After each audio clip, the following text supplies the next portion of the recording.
welcome back, ladies and gentlemen. That's right, we're still going here at the StarCraft 2 World Championship Series, live from Burbank, California. I'm Nathanius, joined by Rotterdam as we make our way to the winner's match of Group B for WCS Challenger America Edition.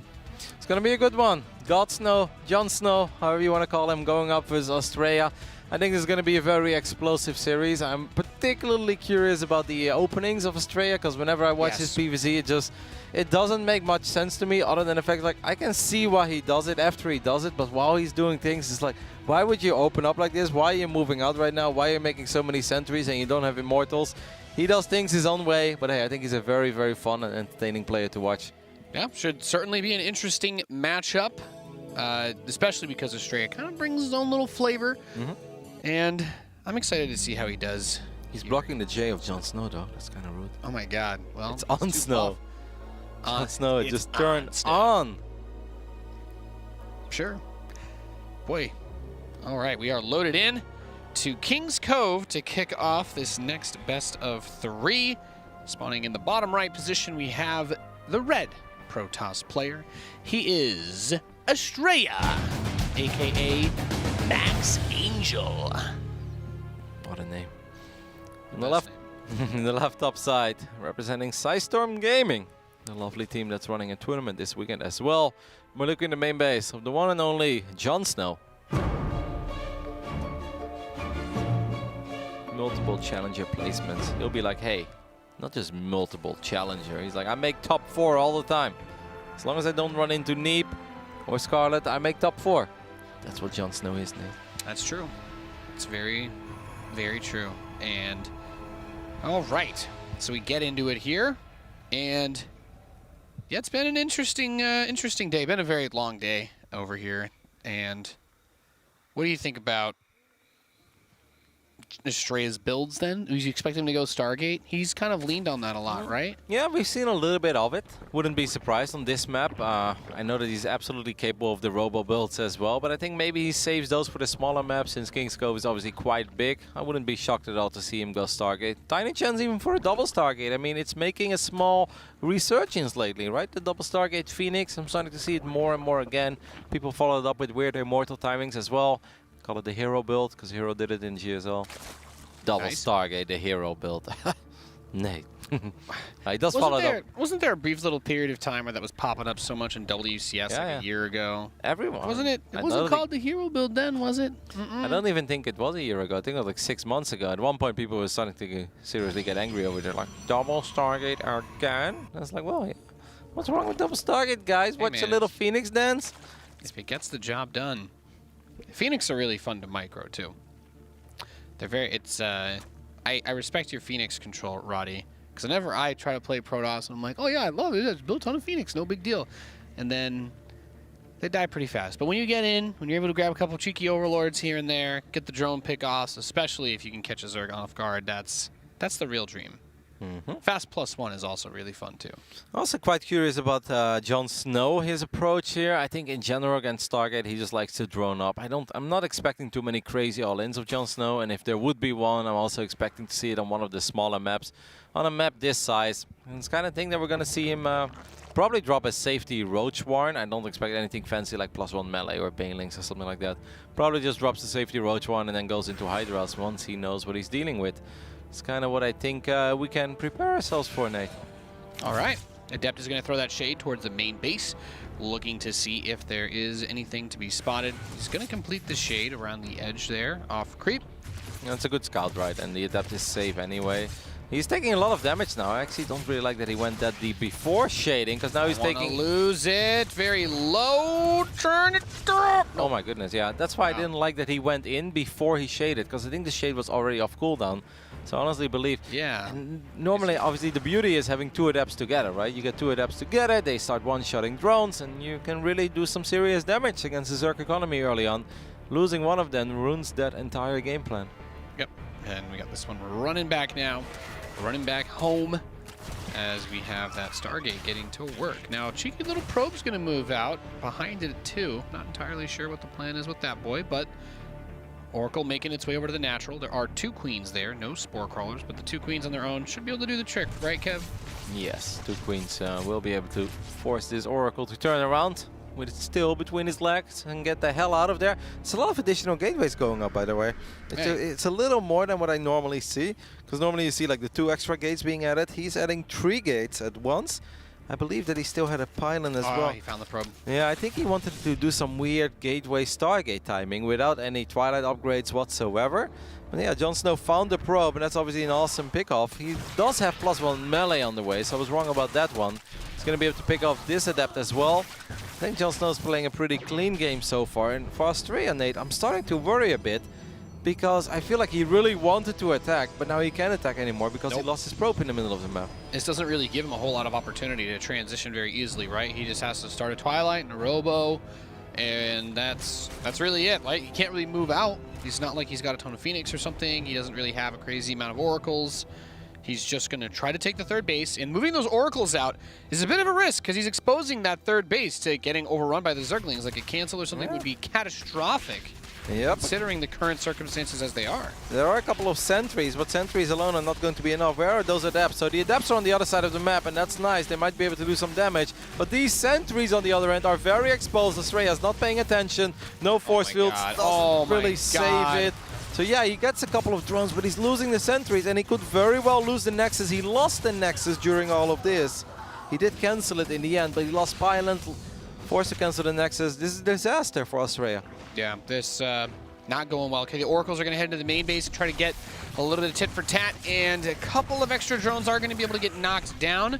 One of the Oracles takes some life damage, but he's just trying to trim the fat on the worker count. He is ahead probe-wise, but he doesn't have the 3rd. Exactly, he's ahead probe-wise, but he can't really saturate all these probes over the bases that he would love to have. And on top of that, his stack is incredibly late. Only now there is a Twilight and a Forge going down. There is still no Robo, and how on earth is he supposed to go up to 3 bases if he keeps losing every single gateway units that he has against these +1 Zerglings? Yeah, that +1 melee is a clutch call, and it makes using those Zealots, just like you're saying, it's very, very difficult. Because the Oracles can try to do their thing, but just that extra nibble power is really big. And he's going to drop the 4? The second one was a gateway. So he wants to block that ramp off and just focus all the aggressive avenues for JonSnow to be on this 3rd base. Tries to get the probe. He gets the block so far. At least he forces the Oracles to turn on Pulsar Beam once again, so they have even less energy. JonSnow making Hydras of 50 drones. I find that the only thing so far that's a little bit questionable. I can only assume that from this point on, then I guess he wants to make nothing but workers, or nothing but units, excuse me. Yeah, he's firing up Lings behind this as well. So I guess JonSnow is going to try to go ahead and win this game with the Hydras, with the Lings. And I mean, if you look at the units that Astrea has, maybe that's actually a pretty damn sweet call by JonSnow, because the Protoss doesn't have much, Nate. Nope, not much at all. He will, by the time an attack comes in, if he wants to wait for like range, he won't have the Hydralisk speed upgrade either if he just goes straight immediately with that. But he will have charge, and his +1 attack is going to finish soon, so the ability to 2-shot those Lings will be real. And we all know if the Zealots can get on top of the Hydras, there's a lot of potential damage there. Of course, we have a Baneling Nest. No Baneling speed, though. So that can be a little bit difficult to manage, to be tricky. We have Stasis Swords going up. There are sentries in play. So Astrea, he has some tools at his disposal. He's going to drop 2 cannons and a shield battery at this 3rd as well. I mean, the attack is going to be slow, man. Like you said, there is no Hydra speed. There are Queens as well wiggling their way to the other side of the map, but I thought JonSnow had such a clean and good early game, and even if he's behind a couple workers, guys, that made up for it in tech and in upgrades as well. He was more than fine, but I feel this is a way to actually throw away the advantage that he had, because like you said, the army wasn't big before. It's getting a lot bigger right now. You look at all these cannons, the batteries, this Archon is probably going to live forever. These Hydras, Nate, they really have to get the job done, because JonSnow is down 15 workers. He needs some serious damage here. Yep. And a little bit of an awkward start to this fight. The Archon's kind of shattered one of the force fields for him, but those Zerglings are acting like a force field. Stasis trapped as he cannot move through him. And now the force fields are finally run out. He's going to get a little bit closer. We do have those cannons really helping out a lot. And the shield batteries as well, staying strong. The ones on the left side with still a ton of energy in them. JonSnow's going to go back to building drones, right? That was really well done by Astrea, though, because without the static defenses, without the positioning of those units, like there was no way you could fight that army straight up. He was also attacking up to Storm during all of this, but at one point he's like, okay, I'm going to cancel it because I need some extra defenses. But now he fires Storm up again. And for all the... JonSnow's attack was, I don't know, maybe not that well thought out in the end. The Queen's still somewhere confused in the middle of the map. Well done by Astrea. Excellent defense. And he is completely back in this game. And you can even say that he's winning it at this point. If it was a different map, maybe that same scenario plays out better for JonSnow. Absolutely. But because it's so easy to block the natural entrance off, Astrea really only has to worry about defending one specific point. And it's a high ground, so there needs to be the vision for JonSnow. And it's not exactly it's not a crazy wide choke point, right? We're not talking about something that's in the open field or right. This isn't Cyber Forest. No, it also takes a lot longer to get your slow queens to the other side of the map, or your slow hydras and queens off creep to the other side of the map here. Storm is gonna finish up. I don't think that Astrea expected to find himself in this position at the 10-minute mark, where he's like, you know what? Things are actually not that bad, is it? I've got Archons, I've got Immortals on the way. Like, his robo was like a 7 or 8 minute robo timing. Yes. I can't believe that he's actually now suddenly looking so incredibly good. Yeah, I mean, the force fields were clutch. The one stasis board that got like those 10 lings also kind of acted like a force field for that period of time as well. Just made it easier for him. Didn't need to use as much, but JonSnow he's leaning back to throw a potential deep ball here. He's loading up his overlords. Plus 2 banelings as well, so he could potentially get a lot of worker damage done here. I think there's still a single Phoenix, right? But I don't know where it is. Where's that Phoenix? Is this going to be the highlight reel? The highlight reel potential for JonSnow if he gets all 3 overlords onto 3 different mineral lines. I think that's the game plan, right? Why not? Yeah. Just I queue want them to up see it. all 3 at the same time. There are a couple of storms. Is this overlord going to fly by the warp prism? That would be a little bit awkward. Yeah, it's going to happen. That's awkward. That's weird. It got weird. You know what I like about this drop of Astrea is that there's 2 zealots. He's probably going to drop the 2 zealots, and then all the drones are going to go to a certain side of the mineral patch, and then bam, surprise, High Templar outside of the warp prism, storms every single drone.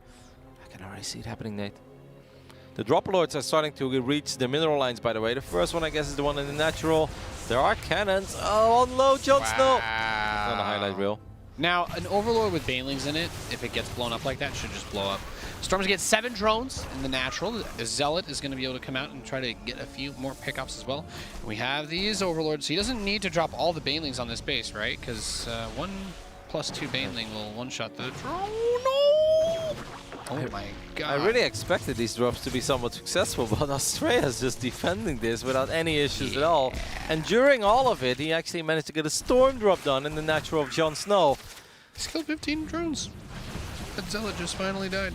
He's got a feisty army as well. Now he actually does have 2 forges up and running. He's got Blink. He's got a couple Immortals as well in the mix, right? 5 Immortals even. Jeez, didn't think it was 5 already. There's 44 Hydralisks on the map and 28 banelings. So 7 High Templars as well. JonSnow's army is nothing to scoff at, but it's going to come a lot down to those storms. Can he drop banelings on top of the army? If this too is crazy. If he drops banelings on top of the sentries and the High Templars, that could be it. JonSnow's coming in from every angle, from the right as well. Yeah, he's trying to get from that high ground position, but the force field's very beautiful. Catches so many of the banelings in that stasis trap, and the Hydralisks getting funneled in. They're kind of stuck there, Kev. The overlords are coming by with those banelings that you were talking about. He's going to crush through a lot of the gateway forces that are left here. That's actually a really good engagement by JonSnow. He took care of all the spellcasters. There are still 4 banelings in one of these drop lords as well. That's a lot of Archons morphing, but Archons alone not that good against Hydras. But I guess if all 5 of them finish up the banks, well, banelings against Archons, hey, they do a little bit of damage. The Hydra's still going strong as well. JonSnow. Is he actually the one doing this in the end? He's only at 50 drones though, so he needs a lot of damage here. Look at the money of Astrea, by the way. If Astrea would be able to spend his money, he would not be in trouble. But he's not spending it. Banelings. Oh, that base wide open. We talk about them +2 banelings. Oh my god, 26 probes gone in the blink of an eye. I mean, there's a lot of zealots on the other side of the map going to town on these lings, the queens, and a lot of the drones of JonSnow as well. And Archon in the mix apparently as well. JonSnow goes back. I mean, he did just finally kill a lot of workers himself. 49 against 41, and he got a Nexus. Yeah, this game's turned into a proper bloodbath, Rotterdam.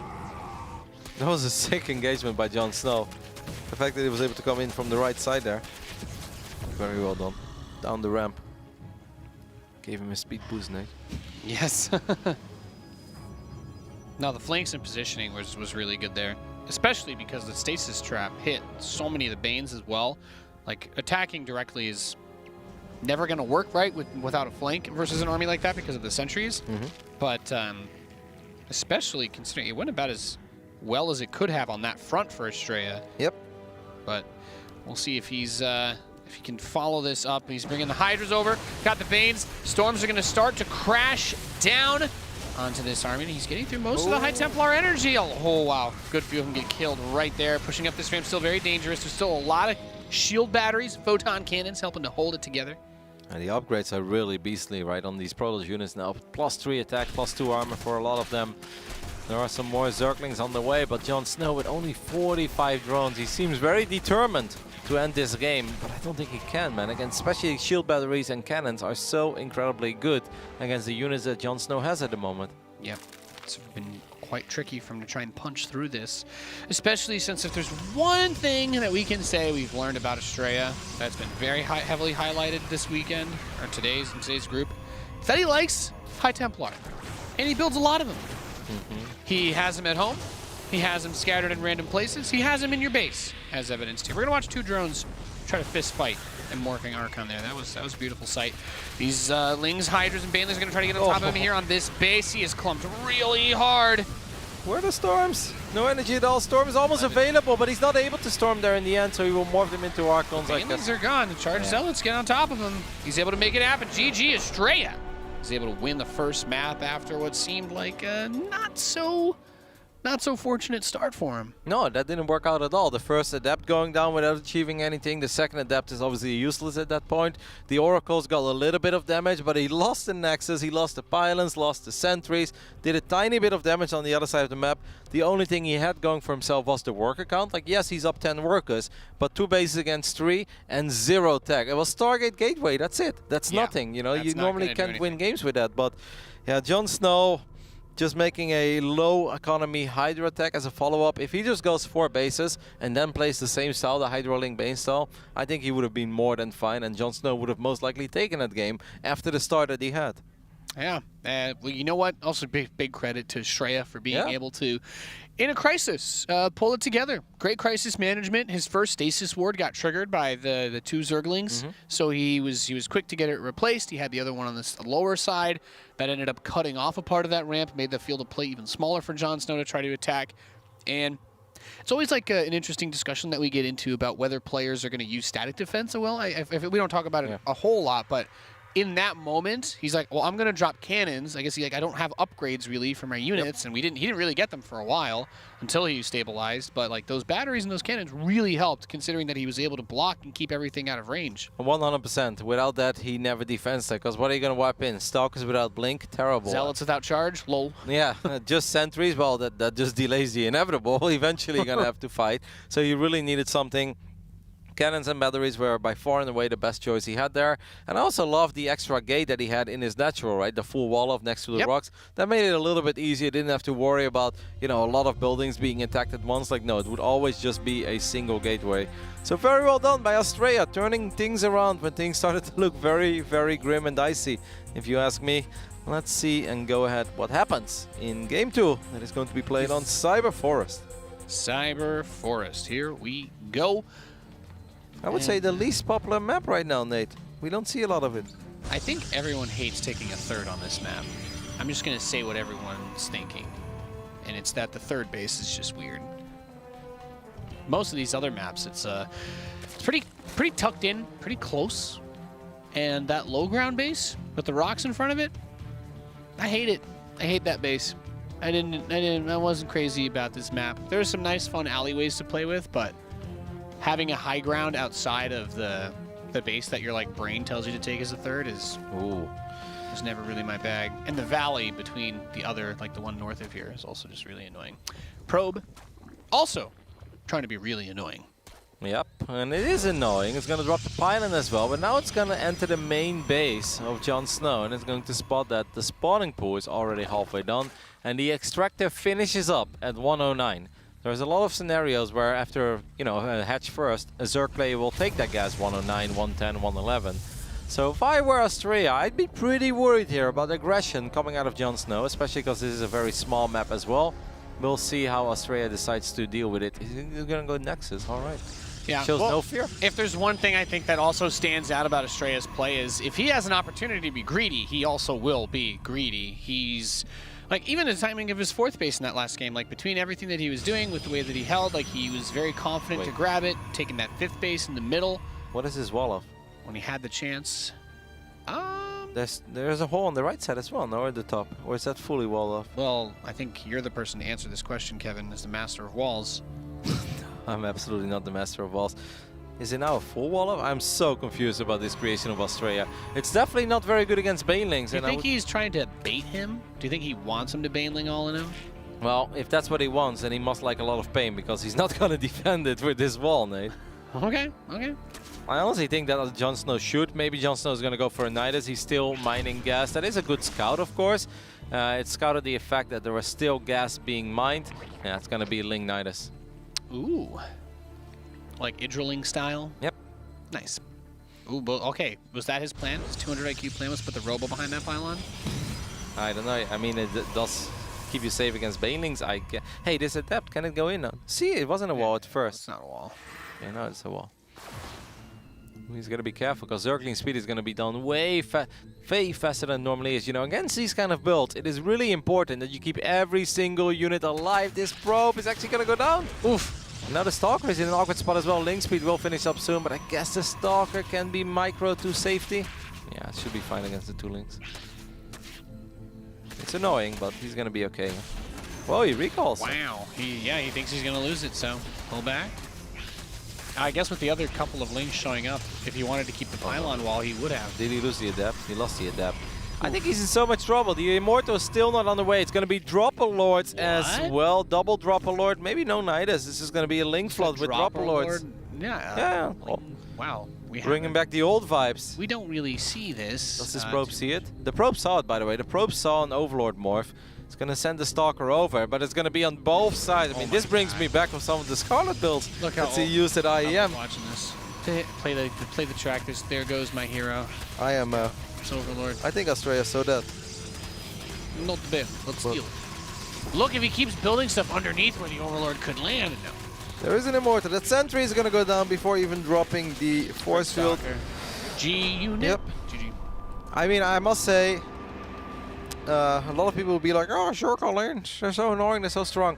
You're kind of asking for it. If you pylon block right, you already kind of ask for it. But to then still go Nexus before core and also have such a wonky wall. And then on top of that, like, I think considering what you've scouted, right? And then with how fast you expand it, I think your mindset should just be, I'm getting all in. You can just play the most safe way possible, full wall off, and chrono boost out some defensive units. And then even if you don't get all in, you're still going to be fine.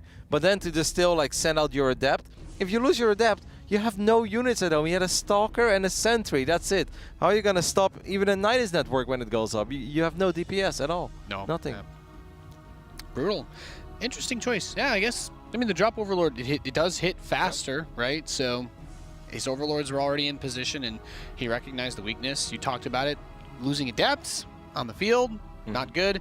The Stalker also just taking so much hit point damage too. Like in a crisis scenario, every little bit of that matters a lot. Even when you get all in, every chrono boost is important, and the moment you have to recall a Stalker, that's true. Losing a chrono boost so that delays to try and get another unit out faster to maybe defend that.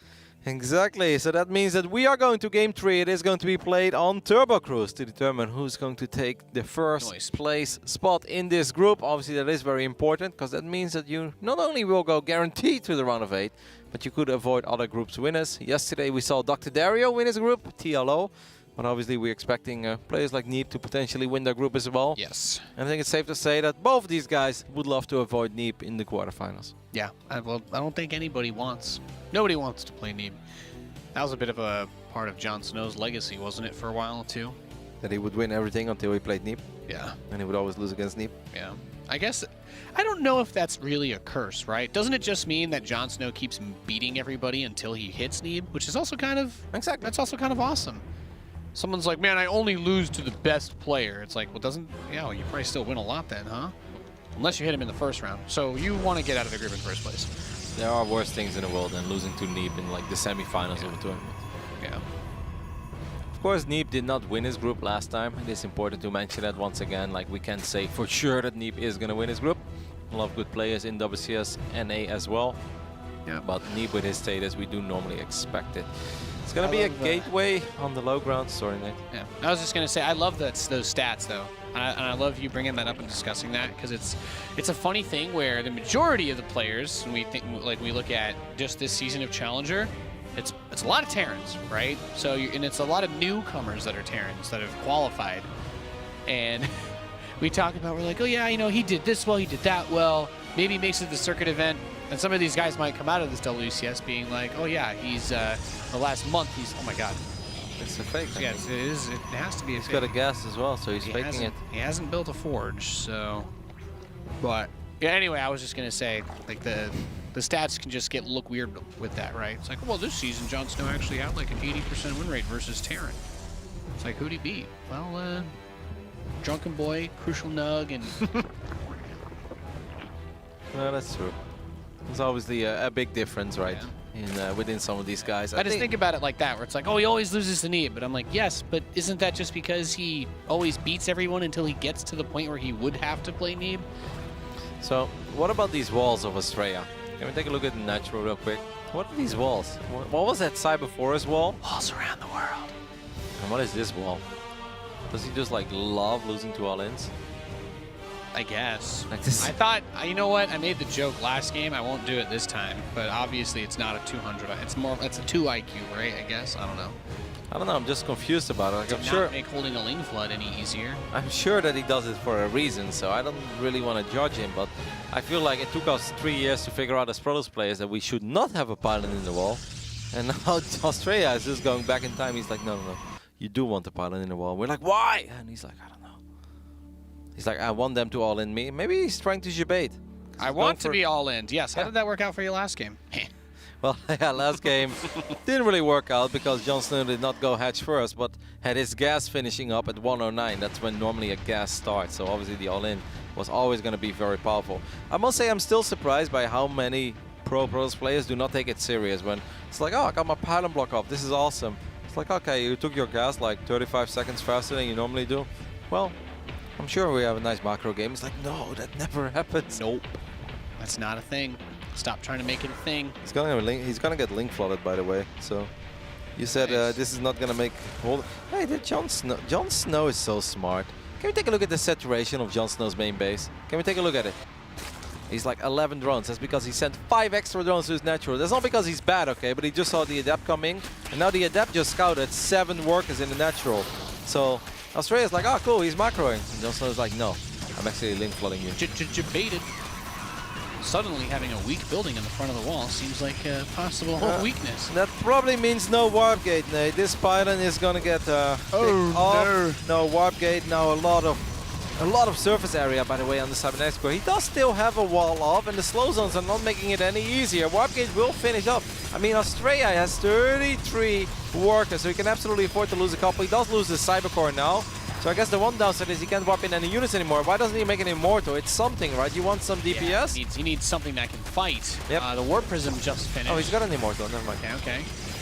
Well, is there hope here? I mean, it's still a lot of links on the way. JonSnow is not stopping, guys. He's still building nothing but links. When you do this build, there's only one speed, and it's go. Yeah. Yeah, it almost seems like Astrea was like, yeah, all in me. I'm going to defend it. And so far, he's doing it. Maybe it was 200 IQ in the end. 202 IQ. 202, yeah. There you go. The sequel to 101. JonSnow is going to try his luck again, but gateways are finishing up. No! Does he have Sentry energy? You can actually lose that now. Does he have Force Field energy? Yeah, he does. He can drop a Force Field. Okay. Nibbling. But he can warp in Zealots. Like, you don't have to wait for your Cyber Core. It's okay to warp in some Zealots, Astrea. That's what he finally does now as well. Good play. There's the Chronos. Just need as many units as possible. And the Lings don't stop coming. And they don't stop coming, and they don't stop coming.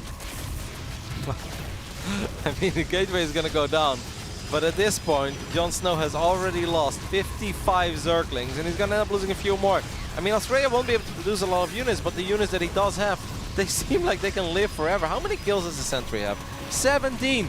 How often do you see a sentry with 17 kills? What about the stalker? Prism. 22 kills. Those cheeky zealots alive. 40 kills in those two Protoss units. Now we've got two Immortals as well. JonSnow still making Zerglings, but Nate, I think he's running out of steam. Astrea apparently wanted to get all in, and he got his wish. Yeah. Finally, Lings do break through, but with some extra Zealots should be fine. No, he's losing the Stalker, losing the Zealot. Oh, he's going for the main mineral line now. And, well, the units aren't here, so there's potential. Oh, kind of quick on that robo. I mean, the Force was actually kind of hurting those Immortals. These Immortals not able to go anywhere. The Lings are going to prevent this pilot from finishing up. The Sentry goes down. That means no more Sentries. He never rebuilt the Cybercore, did he? Nope. Okay, well, Zealots and Immortals are pretty good against Lings anyway. Yep. I still think Astrea easily has it. Yeah, GG. Astrea getting out in first place here in Group B for WCS America. Build a pilot in your wall, guys. Apparently you get link flooded. Apparently you can still hold it without too many issues. Obviously this is a very different scenario than the previous game, right? Yes. The previous game, the gas and the pool were a million times faster than this one. This was like... And it was also a drop as well. Right? Yep. Yeah, of course. Just completely different builds. But even the start, like it's all about how quick and how fast do all-ins hit. I think that JonSnow did a pretty cool little move by sending a couple of drones from his main base to his natural to make it seem like he was macroing, but yeah, the Lings were just not able to get it done. I think if he was able to, maybe he should have dived for the Cybernetics core immediately, because I think if Warp Gate doesn't finish up, it becomes a lot more annoying. Big opportunity there, yeah. Oh well, that concludes our winners match. Congratulations to Astrea, who makes it out in first place. We do have another best of 3 to bring you today to wrap up our show. It has been a long day here in WCS Challenger. We've got Drunken Boy against JonSnow to finish off Group B. We'll see you in a few.